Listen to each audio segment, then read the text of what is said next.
Welcome to Wake Up Canada News. I'm Brad Weiler. In part 1 and 2 of this 3-part series, written by writer, researcher, and journalist Sane Lady and I, we covered the Canadian government's commitment to Agenda 2030, which includes a 30% reduction of nitrous oxide emissions associated with synthetic nitrogen fertilizer use in order to meet and exceed Canada's 2030 greenhouse gas emissions reduction target and achieving net zero by 2050. I know you're thinking, boring. No, not so boring. Your food's at risk. There's lots to talk about. Canadian farms and ag producers state that the reduction cannot be achieved without severe economic hardship for the average Canadian farmer. Additionally, the reduction could result in economic devastation. Oh, you're awake now. We saw that recently in Sri Lanka. If you didn't see that story, well, there's lots to see. They took over the president's palace. Provinces such as Alberta, Saskatchewan, Manitoba, and Ontario urged the federal government to reconsider their short-sightedness on fertilizer emissions goals, which would slash farmers' income. It would also worsen the current food crisis and continue to put upward pressure on food prices in Canadian grocery stores. Like we all need that. Well, where do we go? What's going on next? Well, the Trudeau government, of course, better say that, and his liberal cronies, as I like to call them, with support from Jagmeet Singh and the NDP party, have decided to adopt the dangerous green policies of the World Economic Forum chairman, Klaus Schwab, with King Charles. Now, the self-proclaimed world savior, Bill Gates, too, is in there. There's oligarchs and corporate CEOs, with politicians from other Western countries. Now, this is where fascism meets communism. They have common goals of global control of people and economies and resources. Green policies that do not take into account economic realities are not sustainable nor practical. Oil and gas energy are sustainable energies that the earth naturally produces. Policies that reduce oil and gas production and instead focus on wind turbines, solar panels, and electric-powered lithium battery energy are not sustainable. They're not. It's been proven. The oil and gas energy required for the production of these proposed green energies results in a net negative payout. Well, that is to say, for example, the energy costs to mine and produce lithium batteries takes more fuel energy than they save. And the batteries can't be recycled. Electric car batteries are charged by generators that run on fossil-based fuels. Nor are they suited to cold climates. They simply do not work. And there is no infrastructure in place to support electrical cars yet. Now, Joe Biden says, he's going to put them everywhere. Justin Trudeau says he's going to put them everywhere. They're up at the local gas station, but there's only 2 of them. How long will it take to charge my battery? Solar panels likewise take more fuel-based energy to produce than they produce themselves in energy savings over their lifetime. For example, China will shortly be home to, 95% of all manufacturing across the solar supply chain. The result of more than a decade of government policy aimed at dominating this market and squeezing out competitors. Oh, there's still more. The International Energy Agency, otherwise known as the IEA, conducted a study of the global solar supply chain. They noted that the most energy-intensive elements of solar manufacturing are actually located in regions of China, where the grid is almost entirely coal-powered. That Chinese grid is roughly twice as carbon-intensive as the U.S. grid, and that electricity is the primary form of energy used in photovoltaic manufacturing, or PV manufacturing.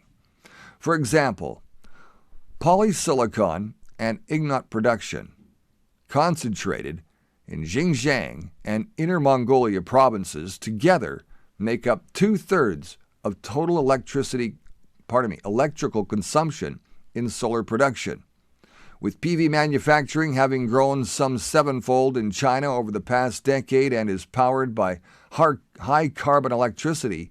CO2 emissions from solar PV manufacturing almost quadrupled over that period, almost all just in China.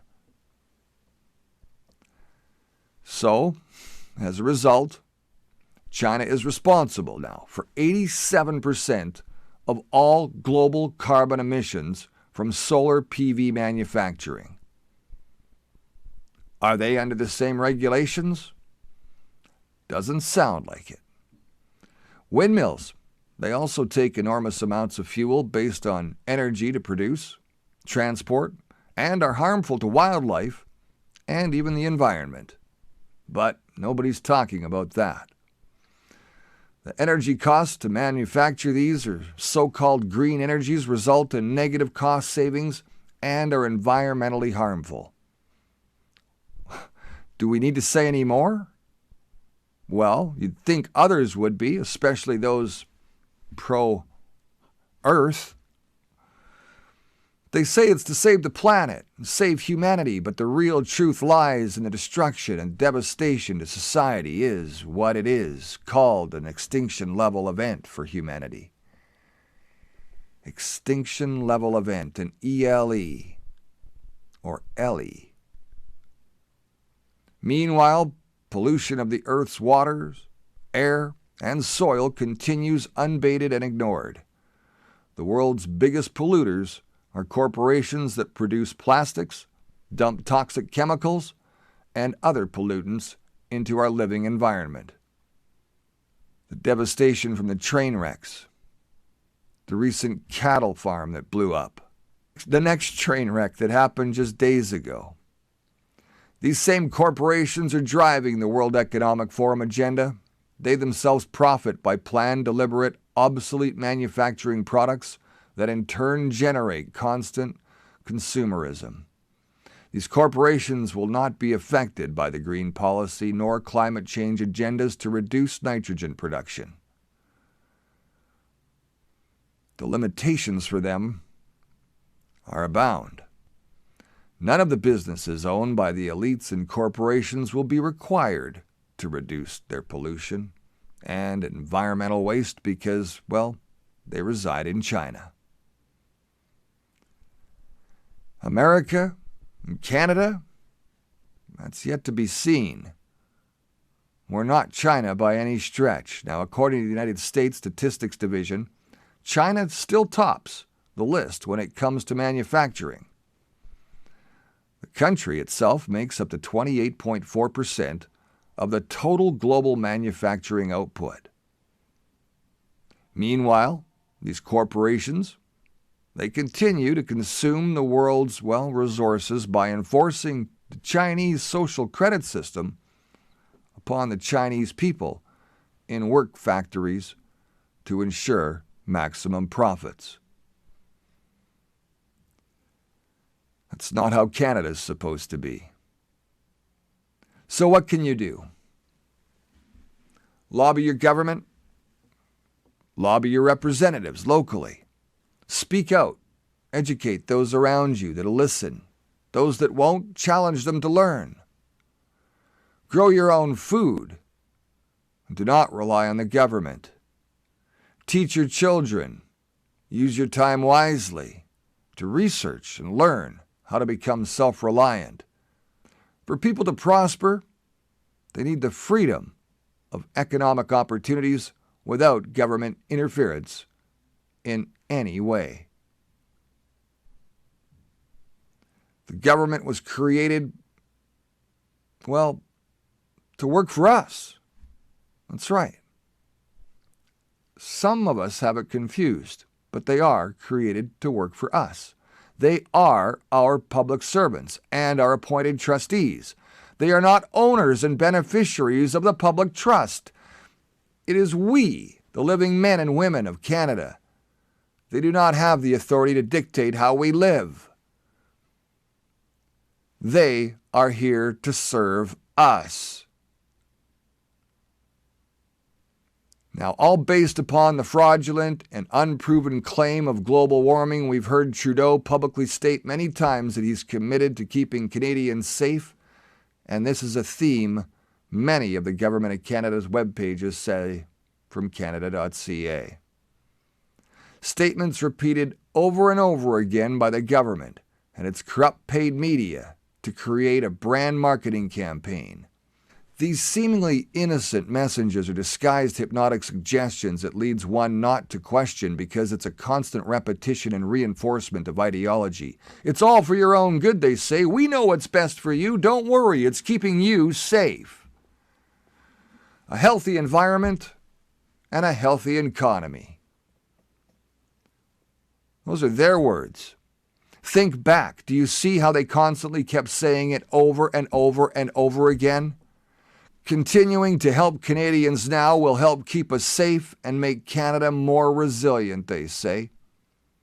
It's right from the Government of Canada's website. The case for action climate change, for example, includes the consequences of climate change being felt right now here in Canada and around the planet. The science is clear that existing efforts are not enough to avoid catastrophic effects, and that more needs to be done to address climate change on a faster timeline, they say. The recently published Intergovernmental Panel on Climate Change, the IPCC, Special Report on Global Warming of 1.5 degrees Celsius found that to keep global warming below 1.5 degrees Celsius, net human-caused emissions of CO2 need to fall globally by about 45% below 2010 levels by 2030 and reach net zero by 2050. Now, who makes this shit up? Oh, that's right. We discussed that in part 2, and you should go back because that's where we talk about modeling. Modeling by a bunch of scientific nerds who don't really have their foot on the ground or their ear to what's happening. If you don't understand part 2 fully, explains. Climate change is already intensifying the water cycle, resulting in more intense rainfall and flooding in some regions with more intense droughts in other regions. Extreme weather and an ongoing global pandemic underline why 2022 is a crucial year for climate action and ensuring international collaboration in the fight against climate change. Frightening language to instill an emotional response from all of us. Them there's fighting words, as Yosemite Sam used to say. It also points to the need for clear and decisive action here at home, where all Canadians in all sectors of the economy are being called upon to do their part to reduce emissions and build climate resiliency. Can you count how many times you've heard it said that the science is clear by the government and by the media? Really? How do chemtrails fit into this scenario? No mention of how the Canadian Weather Modification Act and the indiscriminate spraying of aluminum, barium, and other soft metals that, together with HAARP, the High Frequency Active Auroral Research Program, don't know about that either? That's on another episode, too, are creating extreme weather events and global pollution. HAARP is an ionospheric heater, so called because the excitation of electrons increases their temperature, and it's the most powerful ionospheric heater in the world. For more information on global weather engineering, you can look at the show notes for our links back to some of our stories. Now, who is the primary driving force here in Canada? None other than Minister of Environment and Climate Change, Stephen Guilbeault. They've turned climate change into an industry, and government is funding businesses across Canada. The new cash cow? Well, the climate change industry. From the government's Climate Atlantic funding webpage itself, the funding opportunities for climate change adaptation, Nature Smart Climate Solutions Fund, the Natural Infrastructure Fund.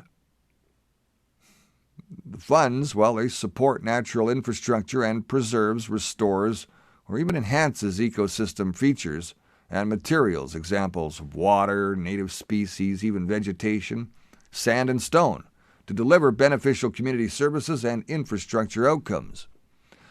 Now, this fund can also support hybrid gray infrastructure that incorporates elements to enhance or support natural infrastructure and the use of ecosystem processes. Now, they're going to see $200 million over 3 years. Nature Smart Climate Solutions Fund is set to address climate change and biodiversity loss. The Government of Canada is establishing the Natural Climate Solutions Fund, which will invest $4 billion over the next 10 years. There's $2 billion on a trees program led by Natural Resources Canada. Details for that will be in our description. Nature Smart Climate Solutions led by Environment and Climate Change Canada will receive $631 million. Agriculture Climate Solutions led by Agriculture Canada and Agri-Foods Canada, $185 million. Canada Community Building Fund, they'll deliver over $2 billion every year. The Climate Action and Awareness Fund, the CAAF, will invest up to $206 million over 5 years to support Canadian-made projects. The Climate Action and Awareness Fund is designed to support projects that can create middle-class jobs for Canadians who work in science and technology, academia, and at the grassroots community levels. Well, add that all up, it's a $10.72 billion industry, folks. $10.72 billion. Gee, I wonder how much of this taxpayer debt is being funneled into Gerald's former business partners at the Cycle Capital Management Fund, where he was a strategic advisor for more than 10 years as a Canadian fund dedicated to the development of clean technologies. Minister Guilbeault also worked for Deloitte & Touche, as well as Copticom, a consulting firm specializing in the green and social economy and transportation. Many of these climate change green companies are tied into a web of government funding, and they're all getting rich with our taxpayer-funded investments. Cycle Capital Management invests in green tech companies such as Airx and Green Mantra that are in turn funded by Cycle Capital, Export Development Canada, which is a financial crown corporation, and they are partnered with Natural Resources Canada and Natural Research Council of Canada. It's more than a $10 billion tax-funded industry, folks, tax-funded by our money, our children's money, our future grandchildren's money. Please like, share, comment, donate. Search out all our episodes on BitChute under Wake Up Canada News as well. Remember, now's the time to speak up. You're the voice, and it's time to make it count. I'm Brad Wilder.